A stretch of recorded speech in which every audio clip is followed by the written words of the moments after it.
शुद्ध शाकाहारी और जैन भोजन के लिए सदैव कार्यरत नागफनी टूर्स एंड ट्रैवल्स लेकर आया है आपके सपनों की शानदार यात्रा। अब अमेरिका की ईस्ट कोस्ट और वेस्ट कोस्ट की भव्य दुनिया को करीब से जानने का सुनहरा अवसर। न्यूयॉर्क की चमकती रोशनियों से लेकर नियाग्रा फॉल्स के मनमोहक नजारों तक, लॉस एंजलिस के फिल्मी आकर्षण से लेकर सैन फ्रांसिस्को के अद्भुत सीनिक ड्राइव्स तक, हर पल होगा यादगार, हर अनुभव होगा अद्वितीय। संपर्क करें महावीर जी जैन, भूपेन्द्र जी जैन से। कोई भी क्रिया शुरू हो जाए तो पहले ही दिन से थोड़ी हो जाएगी। गृहस्थ शादी करता है तो पहले ही दिन थोड़ी बाप बन जाता है। इसी प्रकार आचार्य बनता है तो पहले ही दिन थोड़ी शिष्य मिल जाएंगे। आचार्य बनने के बाद फिर शिष्य बनते हैं और ये परंपराएं गण पोषण काल की सब चलती रही। और आचार्य महाराज ने जब विस्तार होता है, कोई भी चीज होती है, आओ गृहस्थों में जब व्यापार छोटा होता है तो एक ही व्यक्ति संभालता है, और जब व्यापार बड़ा हो जाता है तो उसकी शाखाएं प्रति शाखाएं खोल देते हैं। परिवार बड़ा हो और व्यापार बड़ा हो तो अलग अलग शाखाएं। यही आचार्य श्री के समय संघ छोटा था, ज्ञान सागर महाराज का संघ भी छोटा था, इसलिए ठीक थे। आचार्य श्री का व्यापार परिवार इतना बढ़ गया कि उन्होंने अपने संघ को 10 भागों में बांटने का प्रयास किया और 10 निर्यापक बनाए। और उनका एक ही था कि पूरा संघ, इतना बड़ा संघ कोई एक नहीं संभाल सकता, और जब इतना बड़ा संघ है तो आगे और बढ़ेगा। इसलिए जैसे एक गृहस्थ, एक माँ पिता अपने व्यापार को अलग अलग डिपार्टमेंट डिवाइड करके कर देता है शाखाएं, इसी प्रकार आचार्य श्री ने इतने बड़े संघ को 10 भागों में विभाजित किया। और भी विभाजित करने वाले थे, वो तो और जल्दी क्या है कि आचार्य श्री की समाधि की स्थिति बन गई।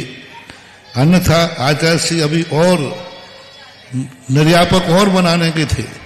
प्रमाण सागर आदि के लिए उनकी तैयारी ही थी कि इनको आगे निर्यापक बनाया जाए, और निर्यापक बना करके और संघ का, क्योंकि संघ और आचार्य श्री की इतनी बड़ी सोच था, वो इतना बड़ा विस्तार करना चाहते थे कि आर्ष परंपरा यदि एक ही व्यक्ति के हाथ में रह जाएगा तो यह संघ सिकुड़ जाएगा। जो उन्होंने मेहनत की है, इतना विस्तार किया है, वो एक छोटा सा हो जाएगा। इसलिए उन्होंने इतना बड़ा विस्तार किया, और भी विस्तार वो करने के बहुत ही निकट भविष्य में विस्तार होने ही वाला था।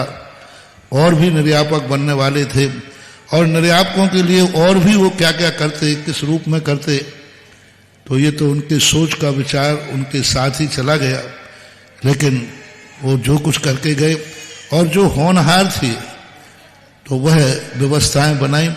यदि आचार्य श्री के अनुसार, आचार्य की भावना के अनुसार यदि ये पूरी श्रमण संस्कृति का विभाजन होता है तो मुझे विश्वास है कि आचार्य श्री ने जो सोचा है कि 500 साल तक ये आदर्श श्रमण पूर्ण चले, तो चल सकती है यदि वैसा किया जाए जो आचार्य श्री ने किया।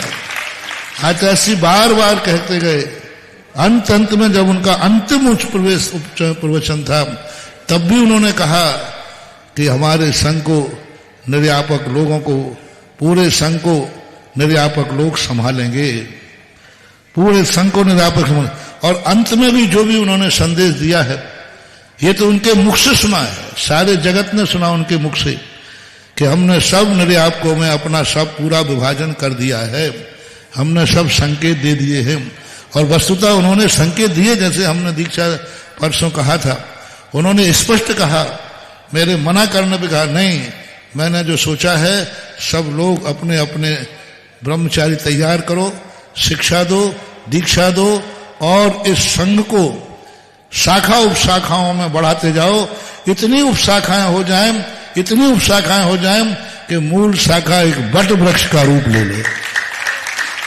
आचार्य श्री अकेले एक मूल शाखा के सारे पेड़ एक तने पे आधारित रहते हैं, लेकिन बरगद के पेड़ के अनेक तने होते हैं।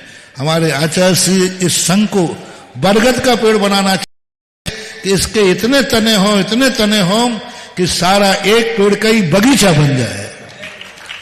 महान बरगद पेड़ एक ऐसा है जो एक पेड़ को बगीचा बना सकता है, एक पेड़ बगीचा बना सकता है, एक पेड़ का ही बगीचा। महाराज के पास बरसी चुली गांव है, एक पेड़ का बगीचा है पूरा। एक पेड़ बरगद की जड़ें निकलती हैं, फिर दूसरा पेड़, फिर, और पूरा एक ही पेड़ है और बगीचा बन जा रहा। मैंने कहा एक पेड़ का बगीचा होता है क्या? मैंने वहां सामायिक करके आया, और बगीचे के अंदर मैंने सामायिक की 1990 में, जब मुक्तागिरी छतमार से आया था। पूरा एक पेड़ का बगीचा, कम से कम वो आधा किलोमीटर में पूरा पेड़ फैला हुआ है बगीचा। कोई उसके तने, इतने तने हैं, पर है एक ही पेड़। हमारे आचार्य श्री का भाव था कि हमारा संघ एक बरगद के पेड़ में एक पेड़ का बगीचा रहे, जिसका नाम था आचार्य विद्यासागर बट वृक्ष।